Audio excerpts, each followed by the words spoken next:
മണിക്കൂറുകൾ മാത്രമേയുള്ളൂ നരേന്ദ്രമോദി തലസ്ഥാനത്തെത്തുകയാണ്. അനന്തപുരിയിൽ നരേന്ദ്രൻ.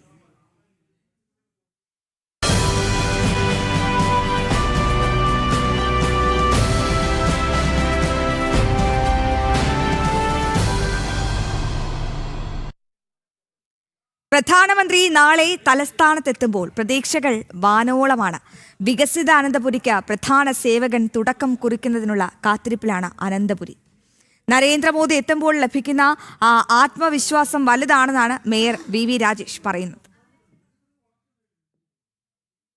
വികസന അനന്തപുരി എന്ന വാഗ്ദാനമാണ് തദ്ദേശ തെരഞ്ഞെടുപ്പിൽ NDA ജനങ്ങൾക്ക് മുന്നിൽ വെച്ചത്.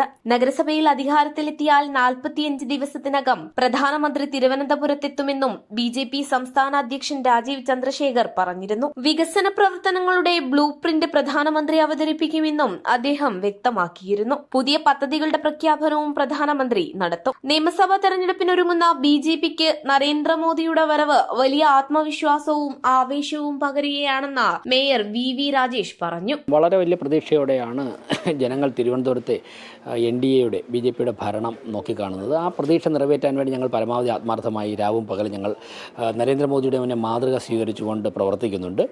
തീർച്ചയായിട്ടും വളരെ വലിയ സഹകരണമാണ് ജനങ്ങളുടെ ഭാഗത്തു നിന്നുണ്ടാകുന്നത്.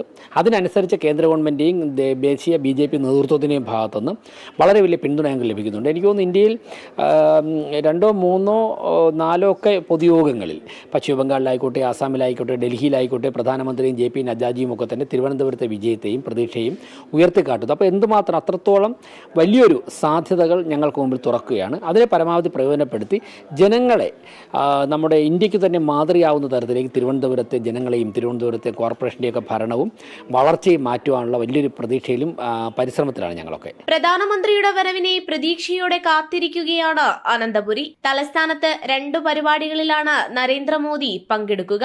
കേരളത്തിൽ നിന്നുള്ള അമൃത് ഭാരത് റെയിൽ സർവീസ് പ്രധാനമന്ത്രി ഫ്ളാഗ് ഓഫ് ചെയ്യും. തലസ്ഥാനത്ത് പുതിയ കേന്ദ്ര പദ്ധതികൾ, സ്മാർട്ട് സിറ്റിയുടെ അടുത്ത ഘട്ടം, മാലിന്യ സംസ്കരണത്തിനുള്ള ബൃഹത് സംരംഭം, വിഴിഞ്ഞം തുറമുഖം കണക്ട് ചെയ്തുള്ള വികസന കോറിഡോർ എന്നിവയടക്കം പ്ലാനിലുണ്ടെന്നാണ് സൂചന. പുത്തരിക്കണ്ടം മൈതാനത്താണ് പരിപാടികൾ നടക്കുക.